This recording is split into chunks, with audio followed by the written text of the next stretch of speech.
One of the hardest things we have to do in life is reject people. Sometimes we have to do it face to face, like when we're breaking up with someone or telling them they didn't get a job or telling them that we have to fire them. Sometimes we have to do it in writing. In this video, I want to show you an example of a beautifully written rejection letter and talk about how to write a rejection letter with class and style. I'm Bruce Lambert from HowCommunicationWorks.com. This is a channel where we teach you communication skills so you can advance in your career, improve your relationships, and be more confident. There's a meme going around the internet right now, especially on Twitter, which says, "Show me your rejections."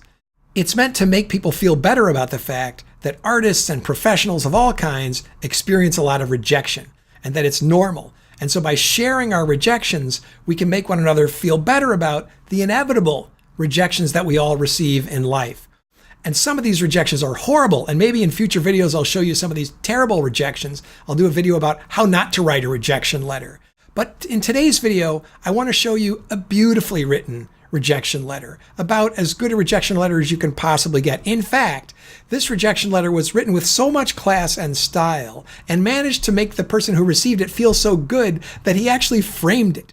And so on Twitter, he posted a picture of this framed rejection letter from the Paris Review, which is a famous literary magazine, on his wall, on the wall of his office, because it actually made him feel so good. And it's a beautiful letter. So I'm going to put it up on the screen right now and talk about it a little bit and talk about what makes it so effective. Here it is. Dear JP Steed, let me begin by expressing appreciation for your patience. I know how frustrating it can be to wait for a response, and I thank you for holding out for us all these months. So we see in the beginning, it starts extremely graciously. It begins actually with a thank you, and then an acknowledgement of the person's feelings, and then a second thank you. So it begins extremely politely and graciously. Appreciation for your patience. I know how frustrating it can be to wait for a response. That's an empathic acknowledgement of the other person's feelings. And I thank you for holding out for us all these months. Just another thanks for patience. The next line. Now the news I'm very sorry to have to tell you. This is what we call a warning shot, and it's a great strategy for delivering any kind of bad news. When you're about to deliver bad news, one of your tasks is to prepare the person that you're talking to receive this emotionally upsetting news. And one way that we see people do this when we're coaching health professionals and they have to give bad news to patients is they do what we call a warning shot or a shot across the bow. It's basically a preparatory remark, which before they deliver the actual bad news, they tell you, I'm about to give you bad news. And this allows the person to prepare themselves emotionally and psychologically to receive this bad news. Now here it comes in writing, but it's just as effective. Now the news I'm very sorry to have to tell you, we are unable to accept your story for publication. So I think one of the gracious things about giving a rejection and giving bad news is to cut to the chase quickly, not to beat around the bush and not to be ambiguous. So here in after the thanks and the appreciation, he cuts right to the chase. He gives the warning shot, and then there's the bad news. We're unable to accept your story for publication. And for any writer, this is a very humbling piece of bad news. But the rest of the letter, I think, is fascinating because although he comes right out with the bad news, he could have put it at the very end of the letter, but he puts it at the beginning of the letter because this letter writer has a lot of class and style. They go on for 3 paragraphs to talk about what was good and bad about the letter. It says, Wild Boar's excellence. Here's a compliment. In my opinion, the best unsolicited manuscript to come through this office in some time. The entire staff here read it and commented on it, and everyone had good things to say. One person called it terrific, and several others pointed out how convincingly the teenage characters had been drawn. So that's complimenting it. And often in advice about how to give bad news, we tell people, give people the good news first. I'm not sure that's always the right thing to do if the news is really bad. Like if a patient has died in surgery, you don't want to say at first, well, your mom did real well at the beginning of the surgery. She was a real trooper, and then say she died at the end. That's not going to work. But in this situation, I think giving a little bit of compliment first is effective. So that whole paragraph is basically complimenting the work. And then it goes into the criticism. And I think often we think criticism is the hardest part of the letter. How do we give people criticism without hurting their feelings? And I think one way to do it is give it to them respectfully, that we took your work seriously and thus we criticized it seriously. We held your work to the highest possible standards and it didn't quite make the highest possible standard, although we thought it was very good. But they respect you by giving you honest criticism that you could learn from. So here, this next paragraph is dedicated to very sincere criticism that results from having taken the work extremely seriously. So even though it's critical, I think the author gets the feel, not the author of the letter, but the author of the story, gets the feeling that their work was taken very seriously. The one criticism that kept coming up was that the story is too long. One person thought it could be shortened by as much as 10 pages. Others were not so extreme, but agreed that editing would be helpful. Chief, for example, who's one of the characters in the book, seems too minor a character to warrant the amount of attention he receives. The scenes with Joshua's mother also seem to slow the momentum of the action, though also the painted ceiling is a wonderful touch. So that whole paragraph gives direct criticism of the writing that the author can benefit from.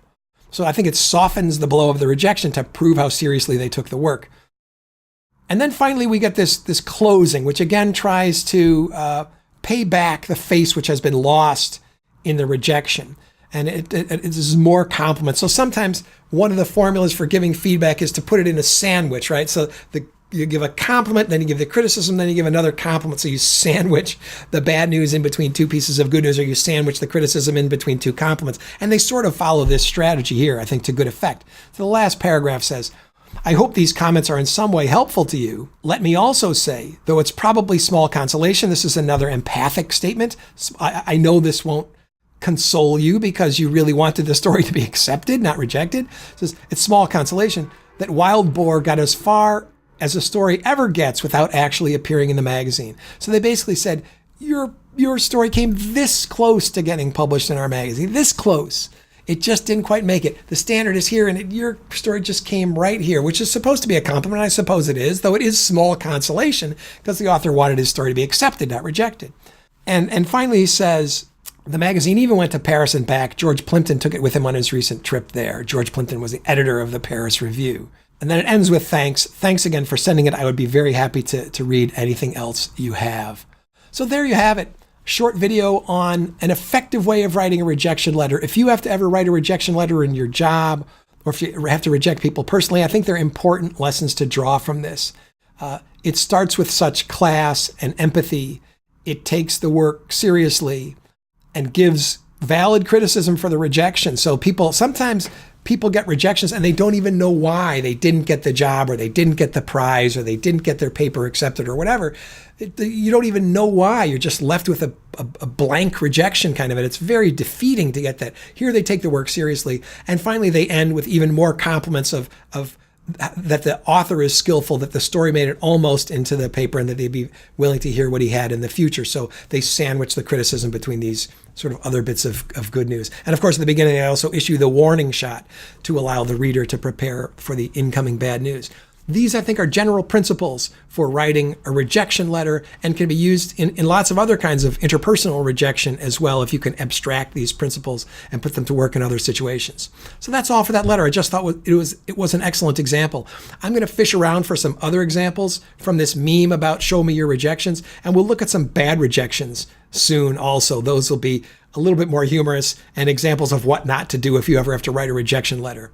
If you like this kind of video about communication skills, please consider giving this video a like, or consider subscribing to the channel down there, and hit that bell notification so YouTube will let you know every time we post a video.